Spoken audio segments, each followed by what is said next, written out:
ତଳେ ଗୋଟିଏ ଧୀରେ ଗଡ଼ି ଲାଗିଲେ। ସେଇ ଗଛରୁ ଖସିବାକୁ ଲାଗିଲେ। ସେଇ ଗଛଠାରେ ଗୋଟିଏ ଗୁରୁଜନରେ ଘର କରି ରହିଥିଲା।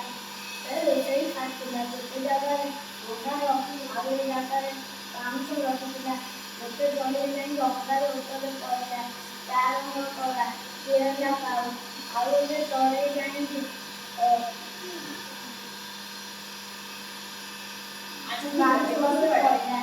ତା ରଙ୍ଗ ହେଲା ଧଳା, ସେ ହେଲା ବଗ। Very good.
Namaste, Papa.